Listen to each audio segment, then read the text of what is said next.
Hey there, folks. Welcome to Spectrum Pulse. We talk about music, movies, art, and culture. And this was another week that just felt kind of weird. A lot of scattered projects, not really busy, so I had the time to catch up on a couple albums, but it still felt like there was a lot to really parse through. These albums took a lot of time. But let's not waste any more of your time. Here we are on the Pulse. So we've got 7 albums here, but let's go back and start with from Ensiferum, Thalassic.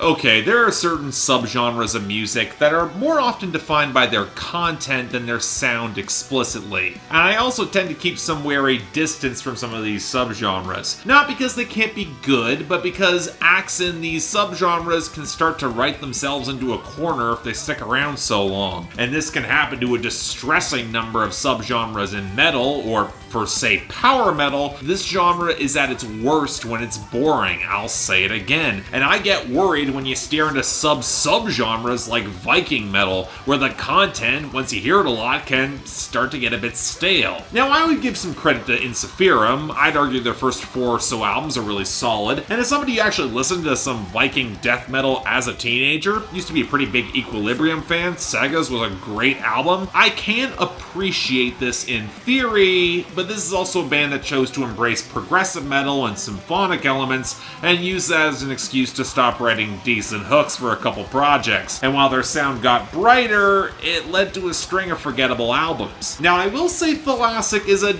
decent enough return to form. The lead and rhythm guitar lines are as punchy and bright as always, and while the clean vocals have always been kind of hit and miss in their impact, the growls are pretty good. Something I wish I could say about the entire groove section, where the cymbals are formless, the drum work is shockingly underweight, and hell, good luck finding a distinctive bass line, with the sole exception being the rather thunderous One with the Sea, which is one of the album highlights. And while there are points where the arranged strings and some of the symphonic elements will punch up to add a little bit more color to a couple songs. I mean, there's some borderline mariachi horns on the defense of the Sampo. It was an odd choice, but I can't say it's a bad one for the song. But I guess where this album falls shortest for me, surprise, is a lot of the content. Because once you're this many albums in, and you're hitting a lot of the very same cliches in Viking metal between wartime, great feast, praising the gods, or suffering under nature's wrath, it starts to feel a little bit stale,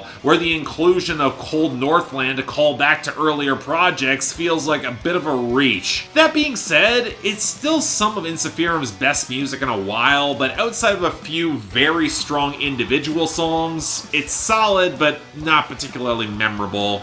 Very light 7 out of 10, mostly on the backs of a few good songs. Probably worth a listen if you're curious, but I think I'm being generous. Next up from BT, The Lost Art of Longing.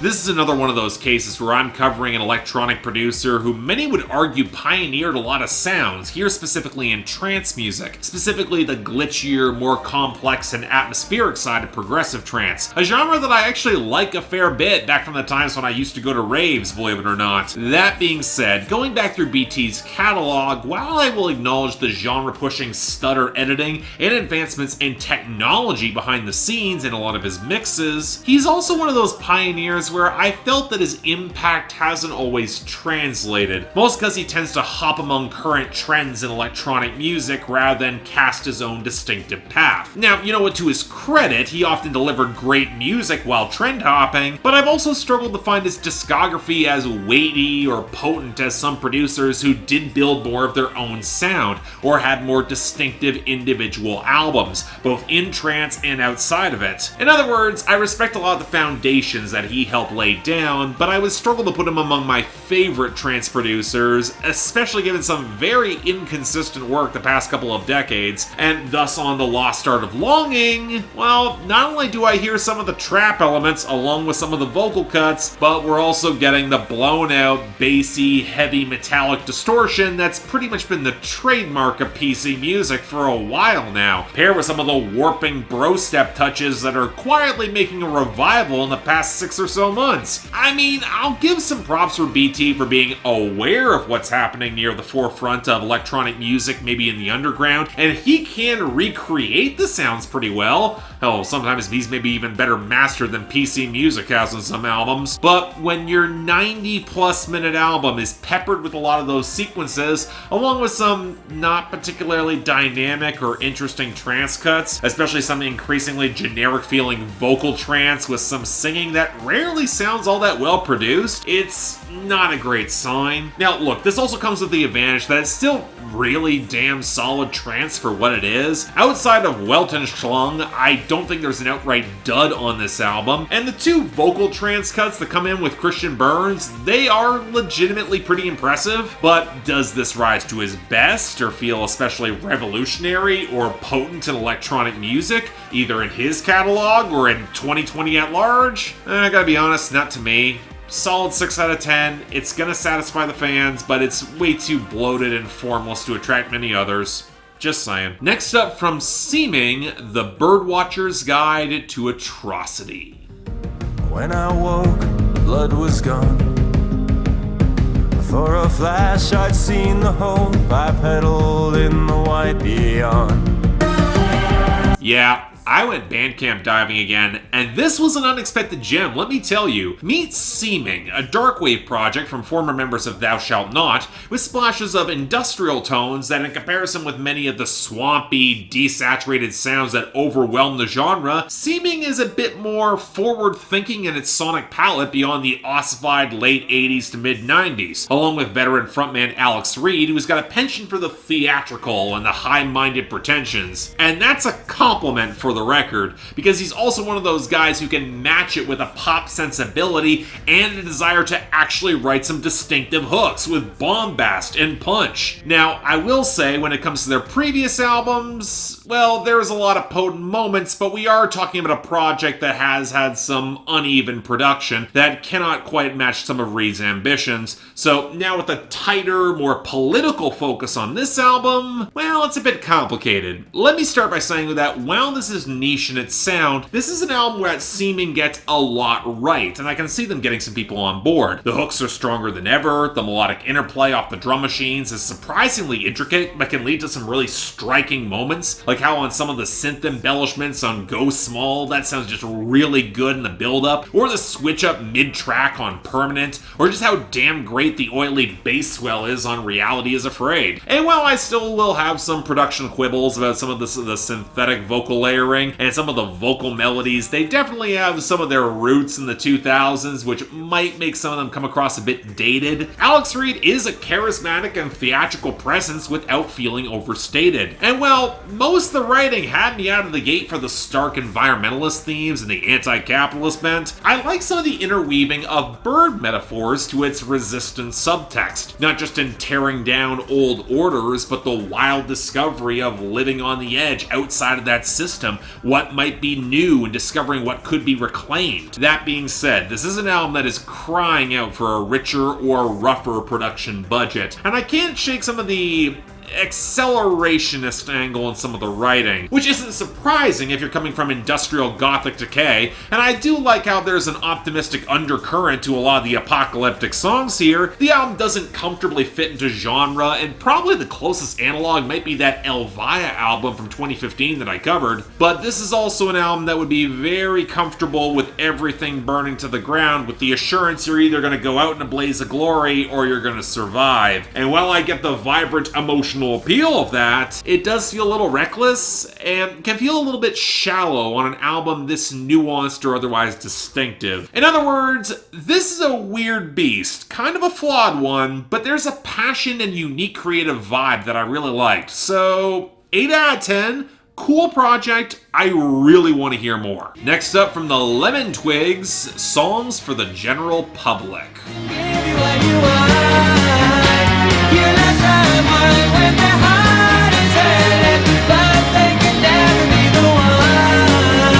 I know exactly why this band got requested, and it's pretty much the exact reason I don't want to talk about them. Because say hello to your newest slice of boomer, classic rock nostalgia bait from a pair of brothers to boot. Seriously, between the pickups, the yelping vocal harmonies, the unbearable falsetto, the guitar lines, the drum lines, the questionable attempt at a concept album last time on Go to School, if you think that music peaked between 1966 and 1972, the Lemon Twigs will serve you exactly what you want, with just enough unpolished manic energy to imply more unique texture than there actually is. Which can be kinda rough here when they appear to pick up some of the most gooey synth textures that don't mix with anything. Thank Jonathan Rado of Foxygen, we needed those apparently. But in truth, more of this album is just the sort of jaunty, mono AM rock with a lot of bright garage rock guitars, a lot of chipper, poppy arrange touches that hit the weird gray zone of being too clean to blend more prominently with the good bass lines, but often clumsily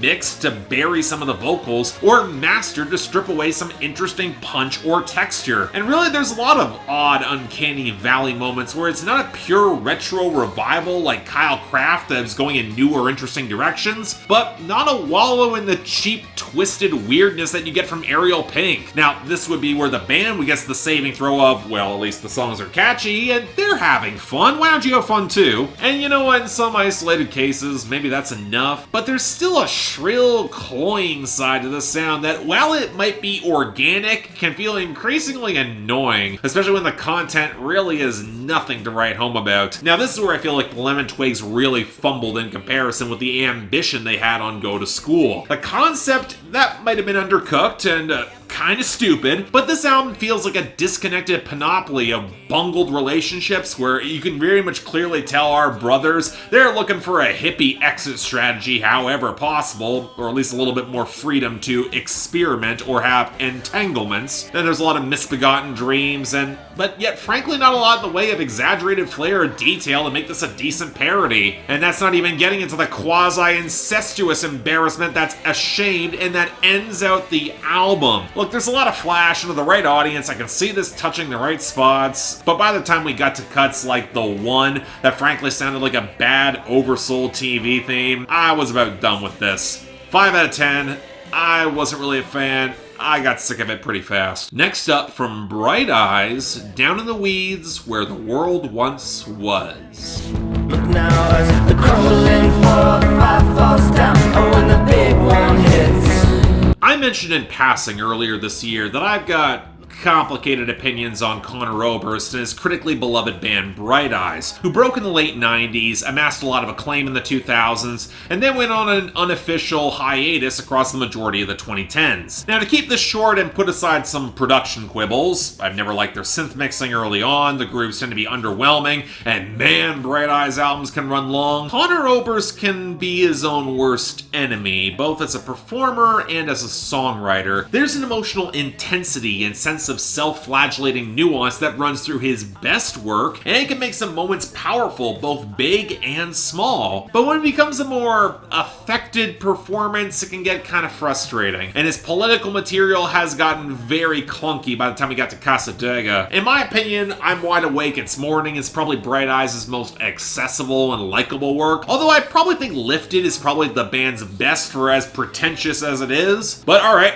9 years removed from their underwhelming project in 2011, what do we get with this? Well, honestly, for better or worse, it's a return to form for Bright Eyes, with the choice to ramp up the grooves considerably to try and capture some of that apocalyptic dread that underscores just so many moments here, and really is a continuation with what they were putting out in the 2000s. Seriously, I'm not sure I've ever heard a Bright Eyes project with this much focus on bass lines and textured percussion that is centered in the mix, almost to the point where it takes some noisier precedent over some of the thicker vintage pop top arrangements, and I'm a little bit on the fence about that choice, because while I am not going to complain that Flea, of all people, shows up to play bass, it's blended in the mix to emphasize a lot of shuddering instability, which, while being the point on a fair few songs here, like with previous Bright Eyes albums, it has the feel of being over-arranged and more the little oversold. It's not quite the percussion over melody problem that has plagued indie music in the 2010s, but in illustrating the stuff that worked when they actually had that approach, it also highlights how Conor Oberst's quivering delivery doesn't always have the power to sell it opposite that sort of sound, especially in how it doesn't seem like there are any of these songs that are content to establish a lingering atmosphere before ramping up a lot of the chamber pop side. It's more Alex Turner circa Tranquility Base Hotel and Casino than Father John Misty, if that makes any sense. Now, the funny thing is that, for the most part, the writing's actually pretty good on this album. It's a lot of scattered, composite scenes where you can tell that Conor Oberst is going for more theme than a sort of explicit storytelling. And while there is definitely that apocalyptic bent to this album, it's more about living through all the trying and insane times for all of our own flawed humanity. And while the split from his ex-wife definitely colors a lot of the content, the album is rarely bitter about it so much as it's just trying to mend a lot of bridges, take responsibility, find some sort of peace before the end in a transitory world. And you know what? In traditional Bright Eyes fashion, the best moments are the most self-aware and the most honest. Specifically, Mariana Trench and a really good 1-2 closer with Calais to Dover and Comet Song. And you know what, as a whole, look, you're gonna get what you expect from Bright Eyes and its stretched out, quivering earnestness, and it didn't really change me from being lukewarm on the band as a whole, but hey, at least we got bagpipes on Persona non grata. I'll take that. So, 6 out of 10, it'll satisfy its target audience just fine. If you're there, check it out. Next up from blackbear, Everything Means Nothing. And this crippling depression, I thought I learned my lesson. I'm going to be very mercenary here and only include this to get the traffic, because blackbear is not worth much in the way of thought or deeper consideration, and because a lot of my problems with him are actually pretty straightforward, because it's not because he's an asshole, or overprivileged, or unbearably shallow, or shamelessly derivative in terms of the guitar accent and mono-genre trends he's riding. No, all these in isolation, or even together, they could potentially make for good music. I'm open to that possibility. No, it's all this fused in aggregate, along with the fact that blackbear just cannot make it interesting. If anything, he acts as a presence that counters all the strengths behind these elements of his persona. If he's trying to be an unrepentant asshole, he is an utterly vacuous presence on the microphone with no power, and there's a sterility to his sound that adds no flair or color to it, nor any sort of complexity or insight as to why he might act more like this. He's a Californicated rich white boy, but he can't tap into either the decadence or the blissed out vibes or provide any sort of potent commentary on it, so it's shallow as sin, but it's rarely ever fun in being shallow, which is why him being so derivative is such a huge problem. Even if you want to revel in all the heights of the ugliness, there are a slew of fuckboy rappers who have already eclipsed what he's doing. His formula is far from unique here. It's also why Hot Girl Bummer, paradoxically, might be one of the better and worst songs on the album. It at least has a trashy hook and it's flagrant cribbing from a meme behind Megan Thee Stallion, and if you kind of squint at it, there might be some sort of intoxicating acid to his misogyny that you might want to indulge at your worst. I get why this has an audience, until you realize that that's all it is, and you wish that Megan, or indeed any of the beautiful women that befuddle blackbear, would just pimp slap him. The ideal word to describe this album is pitiful, suffering the cardinal sin of bad nihilistic art and that it's too vacant and boring to say anything, can't even try to describe the deeper pain he apparently feels. There's a trio of songs on this album that are apparently tied to his pancreatitis, and you would never know that, and it's actively anti-fun in its lack of infectious populism. It doesn't plumb the depths of incomprehensible self-righteous wrongness that Sam Hunt did earlier this year, but that's also more because this project can't even try to fail that hard. When Loathe is more of an interesting presence on your album, and you have a song called Why Are Girls, seemingly confused at their abstract concept and then everything they do, no, blackbear, you struck out again. Strong 2 out of 10. Of course you don't want to hear it, but I'll be honest, it's not even interesting enough to be worth the hate listen. Move on. And finally, from the Killers, Imploding The Mirage.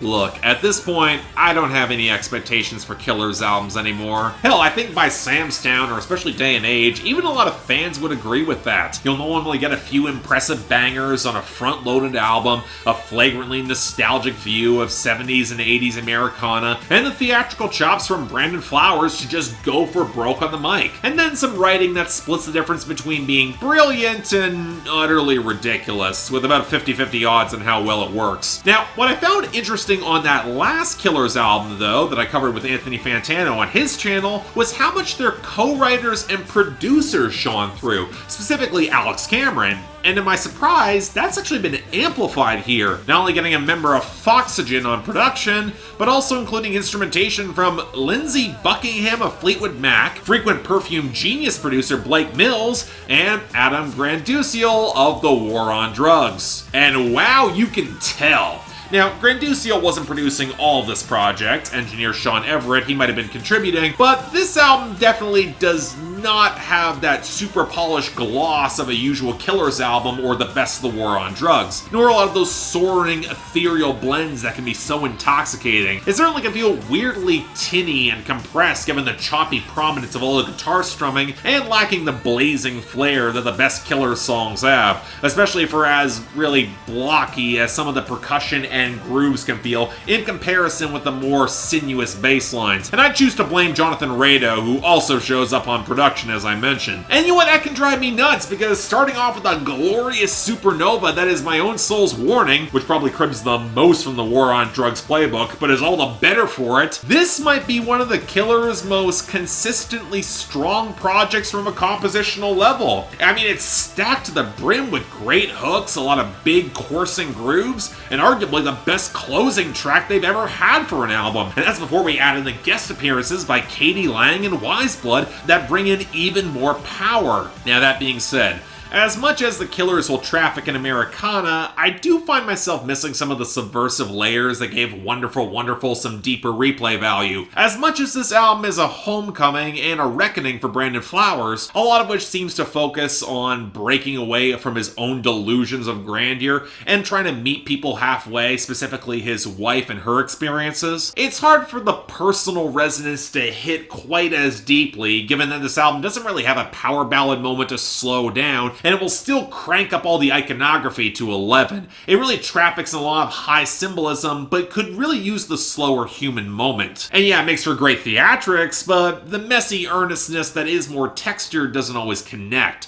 especially when this album's production just gets in its own way. That being said, I can argue this is still a pretty great album. Absolutely carried by its high points and its singles, like every Killers album, but I'd also argue one more round of polish could have made this their later career masterpiece. So yeah, really strong stuff though. 8 out of 10, very much recommended.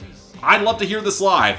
I hear a lot of promise. So yeah, thanks a lot for watching. If you'd like to like and subscribe, I'd be more than grateful. Yeah, I'm back to regular routine after vacation, a little less handheld shaky cam, thank God. But beyond that, if you guys actually want to get involved and have comments, have fun down there below. And if you guys want to get involved in my scheduling process or potentially request albums, link to my Patreon is right over here. Again, it's tough times, do not feel obligated by any means, but there's the option if you want to get on board. But until then, I'm Mark, you're watching On the Pulse on Spectrum Pulse, and I'll see you next time.